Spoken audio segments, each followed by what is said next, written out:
Hey, today I want to share a video on how to watch the ball better. And it's with a master pro, Feisal Hassan from Maribon's, I believe, second tennis summit. And what you're going to find is that this master professional is really thinking about tennis in a way that not many people do. I mean, you're going to get the most thorough presentation you probably ever had on focusing on a ball when it's coming to you in a way.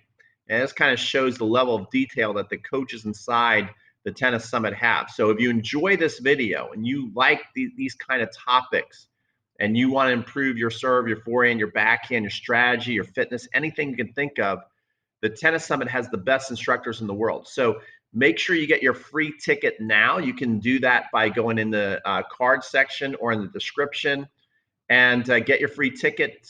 Tennis Summit's happening really soon, coming up, and enjoy this video.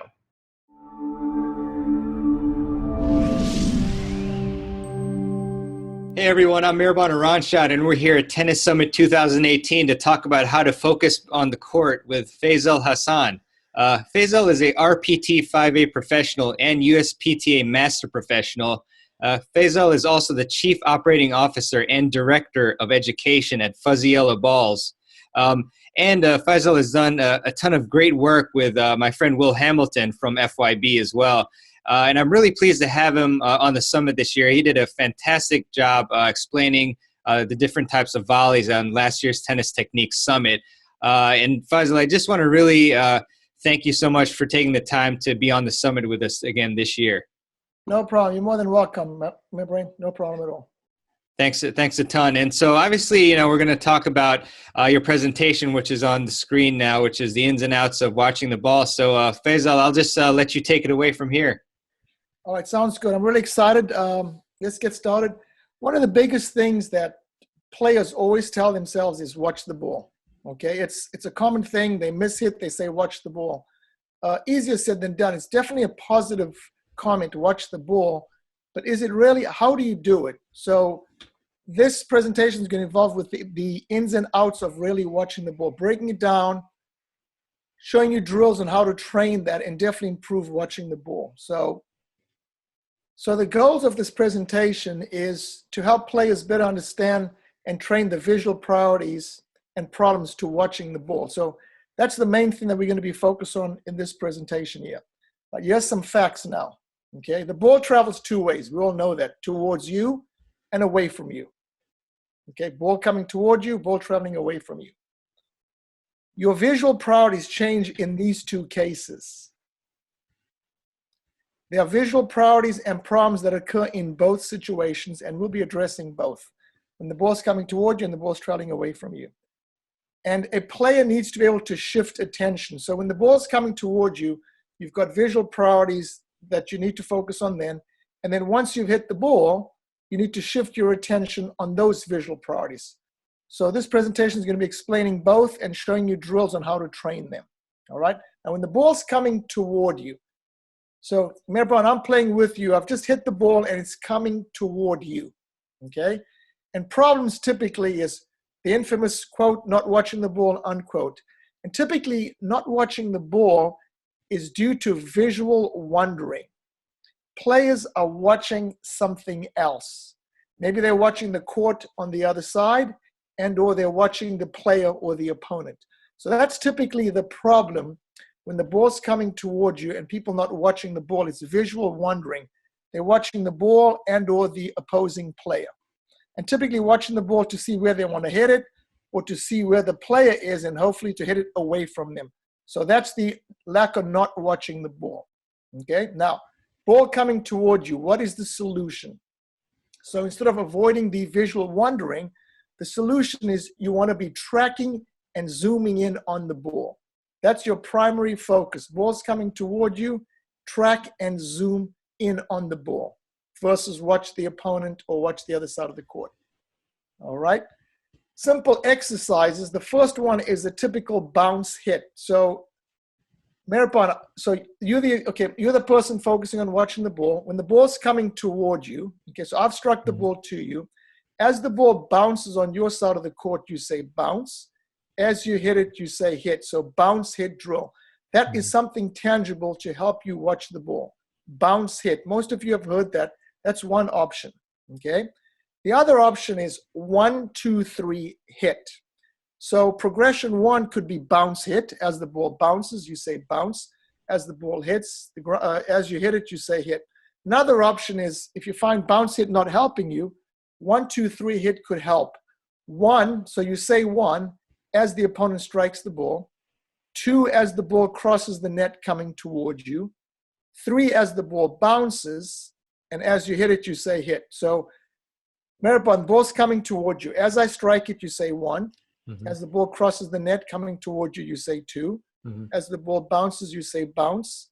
And then as you hit it, you say hit. So people like that one too. So try both and see which one helps. But a lot of people have preferred the 1, 2, 3 hit because it helps them with the timing of that. Okay, so here's the exercise here. So notice Gary on the opposite side. So as the ball bounces, as I hit it, he says 1. As the ball crosses the net, he says 2. And as the ball bounces on his side of the court, he says 3.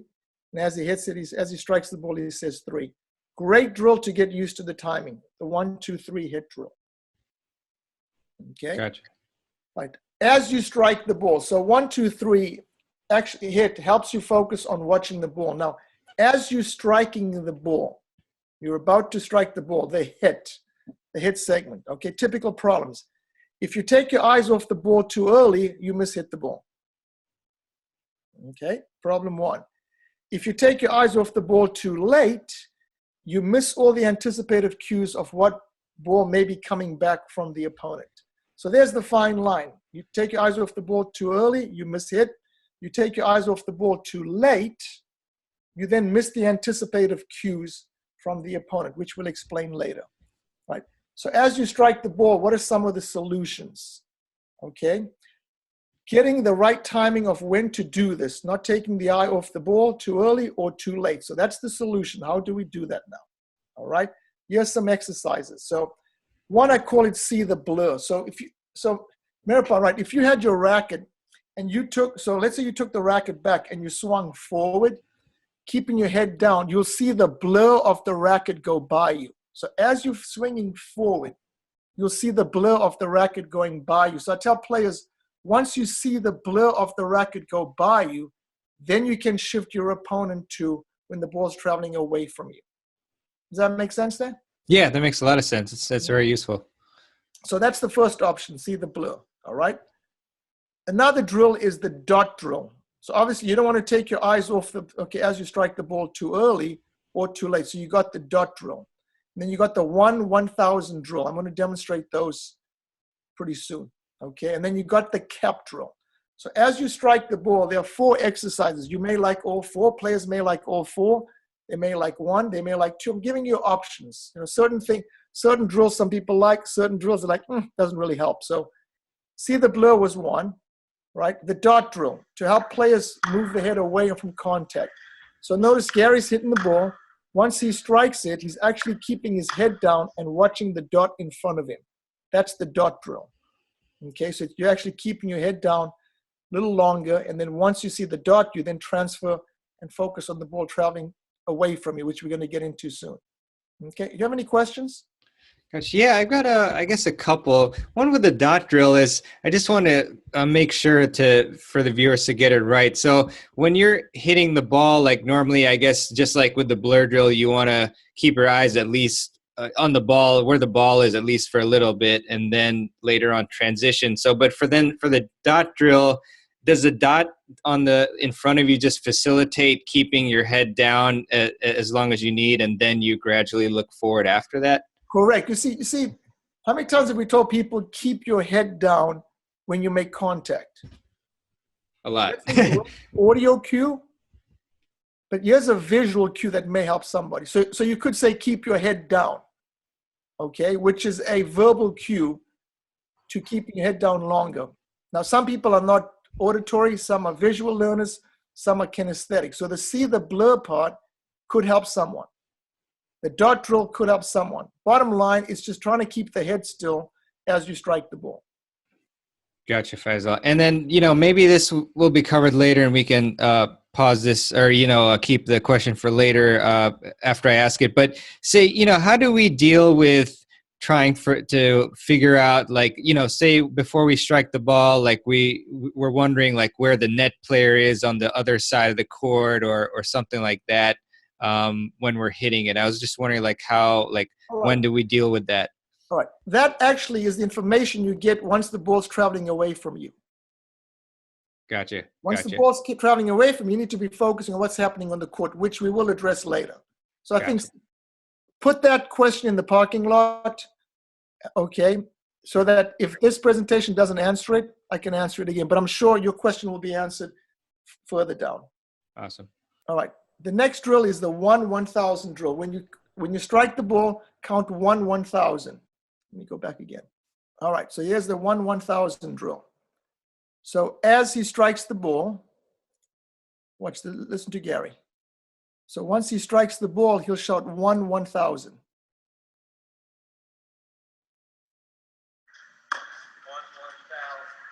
See that? I had Gary over-exaggerate that. Nice.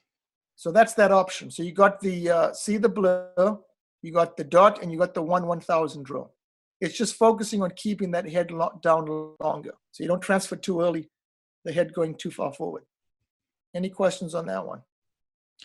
No, that's perfect. I mean, all these techniques are really useful. It makes me think about, sometimes USCA league players, especially, when they're playing doubles, a lot of times they're not able to either pay attention to the ball and they're too distracted with extraneous things. And then that causes them to make errors or not execute their strokes properly. And so this is all great information. So appreciate it. See, it's, once again, it's easier said than done, watch the ball. Here's some drills that are productive ways that if you can pick one or two tips that are going to help you, if any of them help you, definitely go for it. Yeah, for sure. One drill. And then the next drill, okay, is the cap drill. All right. There you go. So notice Gary has the cap on his head, okay? And you always want the brim of the cap facing forward, okay, facing toward the net as you strike the ball. Because if his brim is facing to the side, his eyes are not both forward. There you go. Let's take a look.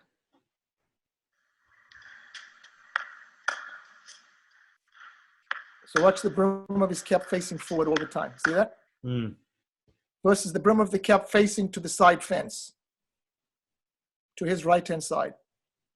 Because so many times players actually have their eyes toward the side versus keeping the eyes forward. So you still do the, from the neck up, the head is divorced from the neck down. So you do your unit turn, etc., from the neck down, but from the neck up, you want to make sure that both the eyes are facing forward. Questions on that? No, it's a great drill. Appreciate that. But once again, these are drill options for athletes to decide what helps them. Rather than the infamous watch the ball. Hopefully you'll be getting tangible stuff here to help you when the ball's traveling toward you, what to pay attention to. Okay, so any questions when the ball's traveling toward you? You're tracking and zooming.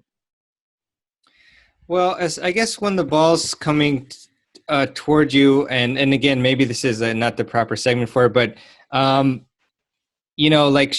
when it's coming toward you, is there any I'm sorry, I'm trying to reframe this properly, but do we want to pay attention at all to anything the other individual is doing, like with any of their body or like, strokes or anything? All that information should be coming when the ball's traveling away from you. Okay. You're picking up all the anticipative cues once the ball's traveling away from you. Gotcha. So that as they strike the ball, you've got anticipative cues on where they're going to be, what they're going to hit, which we'll explain, and then you can start watching the ball. And one other question too is, I know this might be out of scope, but do you have your players do like eye training or anything as well? Because I know when the ball's coming toward you, like there's also, maybe some people aren't trained visually as far as like for certain shots that are like way faster, things like that. Or so I'm wondering if you have any drills like that too. You do. Think about it. The 1-2-3 hit drill is a perfect drill to change your timing. The harder you hit it, it'll probably 1-2-3 hit versus somebody slower. 1, 2, 3, hit. So that's been a very good drill that players have told me that they really like that drill to help them with their timing. Because remember, if you're a hard hitter, right, 1 and 2 are going to occur really quickly. Agree? Yeah, So that's true. that's a great drill that helps people with the timing. That's why I threw in the bounce hit and the 1, 2, 3 hit. Awesome. Okay, like Perfect. now, ball traveling away from, so you've just struck the ball. It's now coming toward me, the opponent. Problem now people have is they're watching the ball to see where it goes or whether it's in or out. So players are all screwed up. When the ball's coming toward them, they should be watching the ball. Instead, they're watching where the opponent is.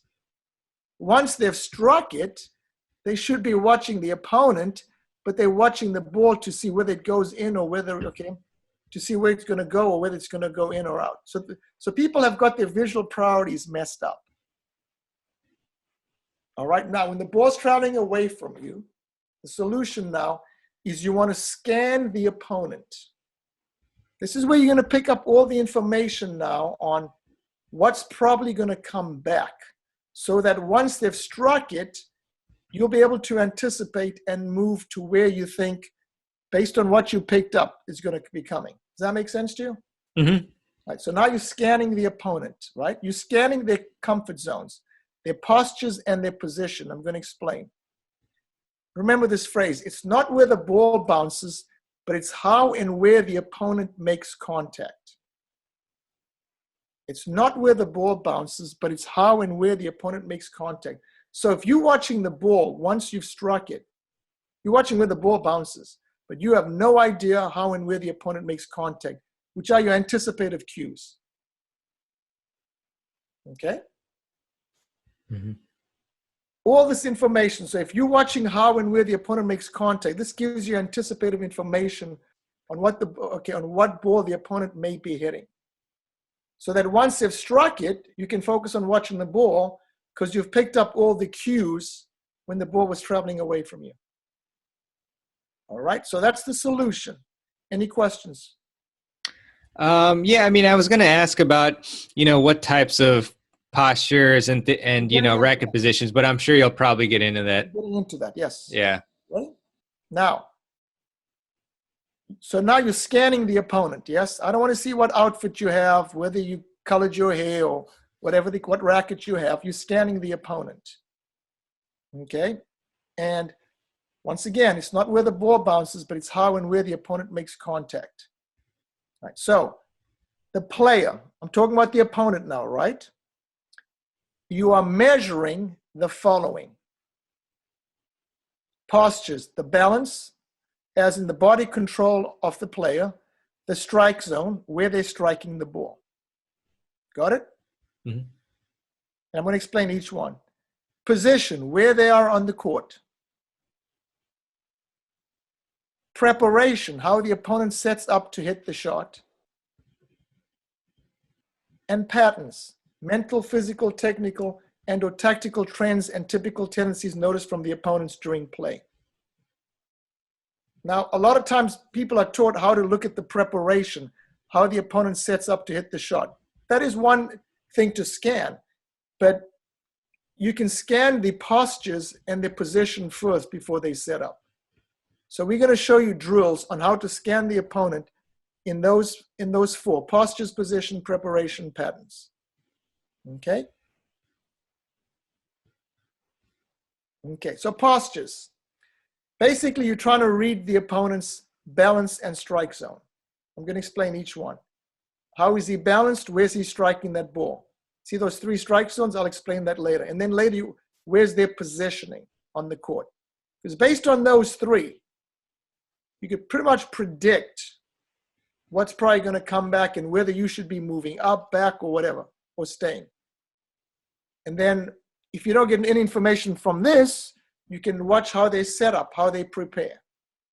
So let's move into that. Balance. What you want to do is you want to assess. So once you've struck the ball, you want to assess if the opponent's balance is going to be perfect, average, or poor. So once you hit the ball, Okay, you want to predict how my balance is going to be. Am I going to have perfect, average, or poor balance? Okay, that's balance. Other option, once you've, so not getting into grips, would you agree, generally speaking, mid-thigh to chest is the ideal strike zone? Mid-thigh to chest, yep, for sure. You could call it strike zone 2 or good, whatever helps you.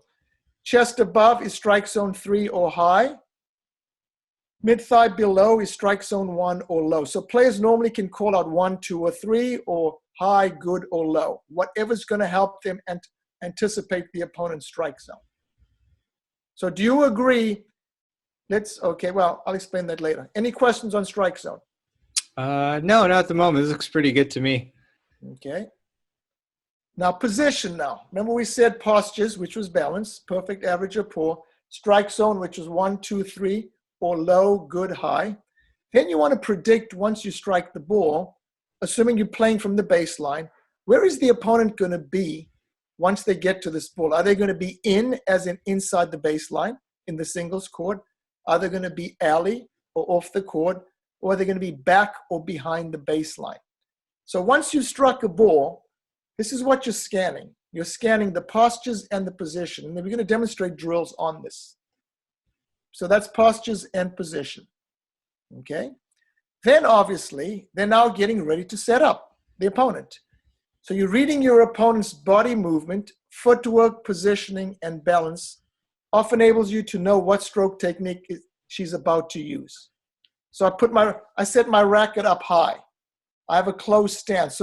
So we're going to get into the what I call quote unquote look here cues. We're going to get into that. I'm just explaining the 4 P's right now. So that's the preparation. So you find a look here cue. Do I look at the footwork, the body, or the racket? So that's your preparation. Okay. Patterns. You're looking at mental, physical, technical, and or tactical patterns. Mental being, I'm getting mad. You notice every time I'm hitting to the backhand, I've been missing some backhands. I'm getting irritated. Well, why not pick on it? Physically, I'm getting tired. Okay, it's basically going toward the end of the second set. Technical, you notice there's certain things I do technique-wise, or tactical, in those tactical patterns. And what you're doing there is you're reading your opponent's intention from scouting them, noticing their strengths, weaknesses, patterns of play, and their tendencies. I'm going to explain all this. But any questions on scanning the opponent as far as postures, position, preparation, patterns? That's your solutions. Any questions? Sure, Faisal. I mean, I definitely obviously realize that these all have to be taken into account. Is there one in particular that, you know, you would say is the most important out of the group of P's? Well, you know, it starts off with read the postures first. If let's say your postures tell me nothing, then I can look at your position. So let me show you some drills right now, and then we can get into that. So save that too. You got 2 questions in the parking lot, okay? Sure. All right. Ball trailing. So exercise number 1, ball and player drill. Once players hit the ball, what's their tendency? What do they typically look at? The ball, yes? Mm-hmm.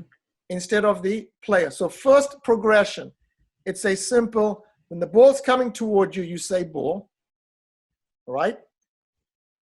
Once the ball's traveling away from you and you've struck it, you say player. So it's a good way to shift your attention. Ball coming toward you, you say ball. Once you've struck it, you say player, because you're actually shifting your attention from ball to player. So that's the first progression. Does that make sense to you? Mm-hmm. Okay. All right. Then, once you've trained ball, player, now use ball, and now you want to read their balance. So when the ball's coming toward you, you say ball. Once you've struck it and the ball's traveling away from you, you want to call out what you feel the opponent's balance will be, not what the balance is. So you're predicting now. Once you've struck the ball, you're predicting that when the opponent gets to that ball, how is their balance going to be? Perfect, average, or poor? So let's say you and I hitting, okay? As the ball's coming toward me, I say ball. Once I've struck it and the ball's traveling away from you, I feel your balance is going to be bad. So I may say poor. So you'll hear me say ball, poor. So I've shifted attention there. or once I've struck it. So as the ball's coming toward me, I say ball. Once I strike it, I think you're going to be in perfect balance. I'll say perfect.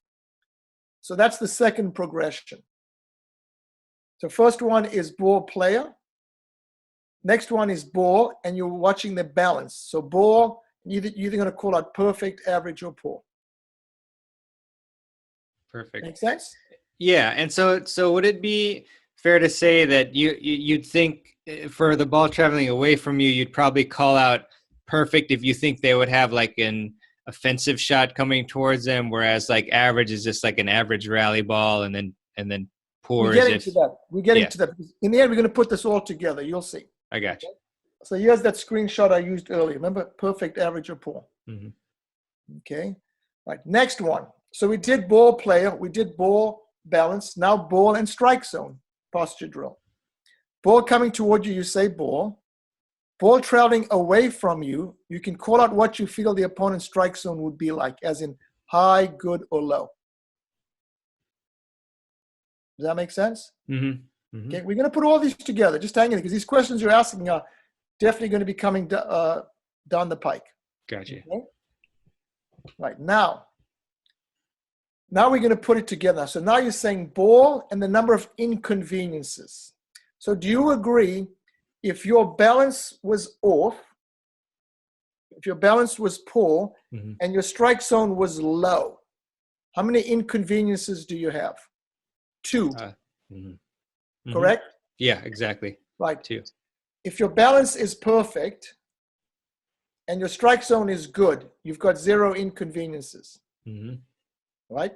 If your balance is poor and your strike zone is good, you have 1 inconvenience. Mm-hmm. So notice the progression now. So once players get used to it, when the ball's coming toward you, you say ball. When the ball's traveling away from you, you call out how many inconveniences are against the opponent's balance, perfect, average, or poor, and strike zone, high, good, or low. So notice now we kind of so back to the question you asked. If your balance is perfect and your strike zone is good, what are you probably going to be on? Offense, yes? Right. Right. If your balance is poor and your strike zone is low, you're probably going to be in defense. Yeah, so sure. notice how you're now anticipating what's probably going to come back. But we'll explain this as we go there. So any questions on reading the postures and the inconveniences? No, everything's pretty clear. Okay. So example, 0 means balance is perfect and strike zone is good. Yes? Mm-hmm. So 0 means there's 0 inconveniences against the opponent. They're probably going to be attacking, but we'll talk about what happens then. So if I say 0, I probably know I'm probably going to be expecting a ball that's going to be hit what? Pretty hard. See what I'm saying? Mm-hmm. Right. Example, right. 1 means balance could be average or poor, and strike zone is good. Okay, another example. 2 means balance is poor and strike zone is high or low. That's anticipation. Mm-hmm. Any questions on this? Nope. Good. Very good stuff. All right, now, so we just spoke about postures, yes? Balance and strike zone. Now, you want to get a feel of the court position. Ball coming toward you, you say ball.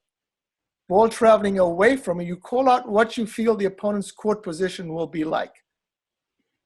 Is he going to be back behind the baseline? Is he going to be in or inside the baseline, or is he going to be in the alley? So it's back, in, or alley.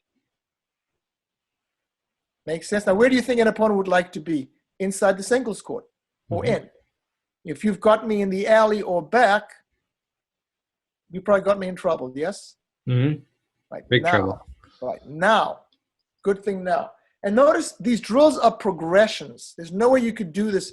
You got to train each of these each exercise now needs to be a progression. All right? So ball a number of so ball coming toward you now, you say ball. Now ball traveling away from you, you have to call out how many inconveniences are against the opponent's postures, which is the balance and the strike zone, and their court position. Make sense? Mm-hmm. This is the toughest exercise, but it takes some training. That's why you need the others before this to get the hang of each of them individually. And then you put it all together. All right, example, 0 means postures, the balance is perfect, strike zone is good, and court position, the opponent's inside the baseline. All right, so what does this mean to you now? So you've just hit the ball, right? And you've sensed nothing's against me. What does that tell you positioning-wise? What could you do? Probably play slightly behind the baseline if you know you're a hard hitter, correct? Mm-hmm. And then you know 1, 2, 3 hit is going to be what? Pretty fast because you hit the ball pretty hard. All right, so that's example 1. Example, another one, 1. If you say 1, ball 1, it means maybe postures, okay, balance is average or poor, strike zone is good, court position is in. Does that make sense? So the only one that's off is the balance. Mm-hmm. Okay.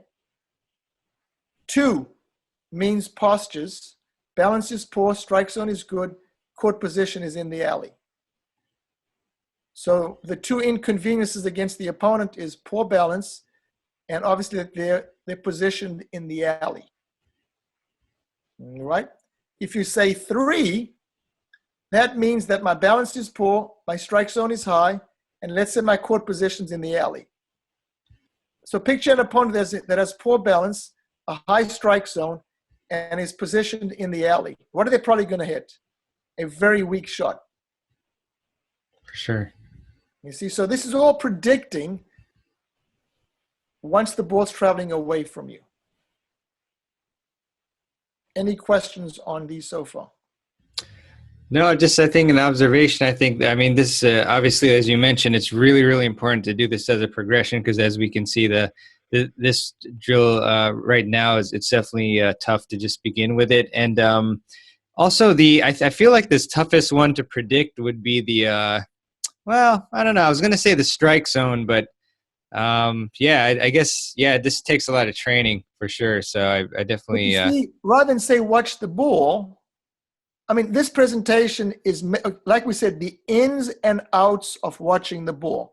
Ins being when the ball's coming toward you, that's in. Bounce hit, 1, 2, 3 hit, etc. Now, once the ball's traveling away from you or out, you want to scan the opponent. And these are exercises you can train. Okay, this could be a visual training program to help you watching the ball in and out. This is not going to happen in 1 hour when, let's say, you and I are hitting. It's a progression that's going to take some training. Mm-hmm. I have a question for you based on my experience. Where do you think people have a harder time? When the ball's coming toward them or when the ball's traveling away from them? I think when the ball's going away from them. Absolutely. Absolutely. Because they don't pick up the anticipative cues because they're dwelling on what? Watching the ball. Mm-hmm. Players watch the ball the entire time when the ball's coming toward them and when the ball's traveling away from them. Yeah, and I mean, this is just, again, so useful because if you can, you predict these things, you become good at them through the drills that Feisal is telling you, you'll know exactly, pretty much what to do and you'll be more prepared for what's coming. So this is really huge. So, I mean, would you agree another way to coin this is really anticipation? Typically, once you've hit a ball and you're scanning the opponent, you'd like to anticipate what they're going to hit. Yeah, of course. And rather than say anticipate, now we have a common dialogue. Look at the postures, their balance and their strike zone. Look at their position on the court. Well, based on their postures and position, what do you think? What do you think is going to come back? But if they're not watching the player, they're missing out on all these anticipative cues. Yeah, for sure. Because I mean, you have a lot of, coaches or whoever, partners, they say, oh, you got to anticipate. And then you don't know, like, what does that actually mean? So now you're actually defining it here. So it's like saying, watch the ball. Right. Here's a presentation to help you watch the ball. Something we can address later in another presentation is how to anticipate. These are tangible cues on how you could anticipate. Mm-hmm. But how do I anticipate you as the opponent if I'm not watching you and I'm watching the ball? Exactly. I might as well have blinders on. Once the ball's coming toward me, I open the blinders. Once I hit it, I put the blinders down. It's not going to work. So this is a great exercise to train that. Any questions on training postures and position? Not at the moment. Okay. After you've looked at postures and position, then you look at preparation. How does the opponent set up? All right, so first cue again is you read the opponent's body movement, footwork, positioning, and balance, which often enables you to read the technique. Okay, so that's the first thing. A lot of times with technique, people look at the entire chain. That's too much. So I tell them, look for what I call, quote unquote, look here. Maybe it's the footwork, the body work, or the racket work. So they pick one cue. Racket work could be the path of the racket, the angle of the racket, or the speed of the racket. So that's one thing. Footwork, what stance are they using? Body work, how much do they rotate, whatever. So notice you've got postures, which is the balance in the strike zone. You've got court position. If you get nothing from that, then you look at preparation. So that's the third P. All right. The fourth P now is patterns. So as the match goes on, maybe 3-4 games, I notice a pattern of the way you're playing, tendencies and that kind of stuff. So could be mental, physical, technical, and or tactical patterns. That's what you're looking for right now. Okay. And then it's reading your opponent's intention from reading their intentions, scouting them, noticing their strengths, weaknesses, patterns of play, and their tendencies. So here's a checklist of how you can read your opponent's intentions. You do a postures audit, as in every time you notice balance is perfect, average, or poor, you notice a certain tendency they do, whether it be technical, tactical. You do a postures audit. You then do a positioning audit. Anytime they're in the alley, they do such and such. Anytime they're behind the baseline, there's a certain pattern they do. Anytime they're inside the baseline, what do they like to do? So make sense? Yeah, makes perfect sense. All right. And then now something else I forgot about the postures is you want to do a strike zone audit too. Like, we had the high, good, low, and people like good. That's what they like the best. Then my next thing would be, which one do they like the least? Is it the high one or the low one? So for example, if you know someone has top spin, they're probably not going to like the low one as much. If someone uses slice, they're probably not going to like the high one as much. So at least now you're doing a strike zone audit. Okay, so that would be the postures audit. So postures audit could be a balance audit and a strike zone audit. Positioning audit is, hey, when they're inside the baseline, what's their tendencies and patterns? When they're behind the baseline, what's their tendencies and patterns? When they're in the alley, what's their tendencies and patterns? Both forehand side and backhand side. Obviously scouting them. If let's say I got a match against you tomorrow, I can scout you out and just do the same thing right there. And then obviously once you notice that, you notice their strengths and weaknesses. So there you have it in a nutshell. So to summarize the ins and outs of watching the ball. 2 priorities. So when the ball's coming toward you, you track and zoom. When the ball's traveling away from you, you want to pick up your anticipated cues. You are focusing on scanning the opponent or the player. You focus on scanning their postures, their position, their preparation, and their patterns. And hopefully this is a program that you can train one exercise at a time. For players to try to focus on all this in one time would be overload. And I think, like we said earlier, what I've noticed in my experience is players have more difficulty when the ball's traveling away from them. They want to focus on the ball rather than scanning the opponent. So there you have the entire course. You had 2 questions that we put in the parking lot. One was the anticipation of the player. I think you made a question was like, when the ball's coming toward me, I'm watching the ball, but how do I anticipate what they're doing? Well, that's going to occur when the ball's traveling away from you. Right. And then the second thing was you asked about the defense, neutral, and attack. So obviously, if my balance is off, my strike zone is high or low, and I'm behind the baseline, I'm on defense. Make sense? If my postures, if my balance is perfect, my strike zone is good, and I'm inside the baseline, all 3, okay, I'm not inconvenienced, I'm probably going to be in attack. So generally what I tell players is if the opponent has 3 inconveniences, balance, strike zone, and position, they're probably on defense. If they got 0 inconveniences, they're probably going to be in attack. If they have 1 inconvenience, they're probably in neutral. And once you notice that, notice what patterns or tendencies they have, and then you can adjust accordingly. So that's the course, the ins and outs of watching the ball. Once again, 1 drill at a time, literally. There's 2 priorities. And shifting attention. When the ball's coming toward you, shift the attention in tracking and zooming. Once you've struck the ball, see the blur or the 1/1000 or the dot. Once the ball's traveling away from you, start scanning the opponent. So it's ball coming toward you, track, zoom, ball traveling away from you, scan. So you're shifting attention from zooming to scanning, zoom, scan, zoom, scan. So there you have the course. Any questions, sir? Awesome, Feisal. I mean, thanks so much for this fantastic presentation. Really appreciate it. And maybe a couple of follow-up questions. I was wondering if you know, how this may change, if at all, or as far as what we should be looking for, let's say, net opponents or servant volleyers. You know, how maybe the postures or other strike zones or other things may differ. Okay, so obviously balance will be the same, perfect, average, or poor. Strike zone, obviously, I break it down real simple. If you're coming to the net, high and low. Okay, you could use the net. If it's high, if it's above the net, it's high. If it's below the net, it's low. So you could use the net in terms of strike zone. Or what I normally do is I just normally use the shoulder. Anything above the shoulder is high. Anything below the shoulder is low. So that's your cue right there. As far as court position, I break it down from the service line. If they're from the service line to the net, it's close. If they're from the service line to the baseline, is deep.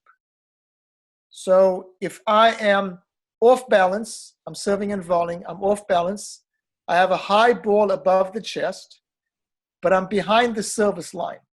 I've got 2 inconveniences, correct? So it's tough for me to do something. Mm-hmm. Okay? If I'm inside the baseline, and if I'm inside the singles, the service line, mm-hmm, and the ball is above my chest and I have perfect balance, I'm definitely in attack mode. I'm probably going to put the ball away. So the difference would be strike zone, high, low, using the chest, and obviously position. Service line to net is close. Service line to baseline is deep. So that would be the difference in reading postures and strike zone and position. Awesome stuff, Feisal. I really appreciate that. And so in terms of, you know, obviously you have the ball traveling toward and away. I mean, which of those would you recommend our audience start with first? First, start off with obviously the infamous watching the ball. Because when the ball's coming toward you, rather than say watch the ball, what you can do is the bounce hit, the 1, 2, 3 hit drill. Once you do that, once you hit the ball and the ball's traveling away from you, just say ball. When it's coming toward you, player. Just get used to shifting attention. There's no way I can say focus on one only. Both are needed in the match. That's why one of the first slides was make sure you shift attention from ball to player, ball to player. And then once you get used to watching the player, then you focus on reading their postures based on the drill sequence we did, based on reading their position, then based on reading their preparation, and then their pattern. So there's a sequence. Awesome, but both Feisal. are needed. Both are needed. Because sure. watching the ball does not help when the ball's traveling away from you. You're not going to pick up anticipative cues. For sure. And also, I mean, when because sometimes people talk about like watching, you know, like the spin on the ball and stuff, but I mean, should we just be watching, like just recognizing that the spin is coming from when the player is hitting the ball? Like what stage do we want to recognize that? You could probably get a feel of what ball they're going to hit based on the way they set up, based on their postures, based on their position, based on their preparation. Gotcha. Makes it now. Remember I said tracking and zooming, mm-hmm, correct? Tracking the ball now is when the ball's coming toward you, right? Every ball that is hit has 5 ingredients to the ball being hit. there's a change in height, direction, depth, spin, and speed. Every ball that is hit has all 5 ingredients. So for example, if I'm hitting a ball from behind the baseline, my height over the net is going to be obviously pretty high. The depth is going to be deep. Spin will probably be top spin. Make sense? Speed will probably be an increase in racket speed. So let's say you're having a hard time tracking the ball. Pick one thing. Oh my God, I'm having a hard time reading the angles that you're hitting. Well, I need to pay attention to reading the direction of the ball. So that's something. But a lot of times you can tell from the way someone sets up in terms of what they're going to hit. Awesome stuff, Feisal. And so before I ask you one final question, I just wanted to also ask you, what you're up to these days, in general, at any special projects or anything that you're working on or anything like that? I've got a bunch of hats. I am with Fuzzy Yellow Balls. I'm the Chief Operating Officer, and I help them with the education content. I am the USPTA first vice president, so I'm getting involved with a lot of stuff in making headway for coaches and that in the country. And obviously, I'm a cardio tennis trainer that actually does that. So, and I'm also a net generation trainer. So there's lots going on. I got my hands in all kinds of things. So I'm really enjoying the diversity.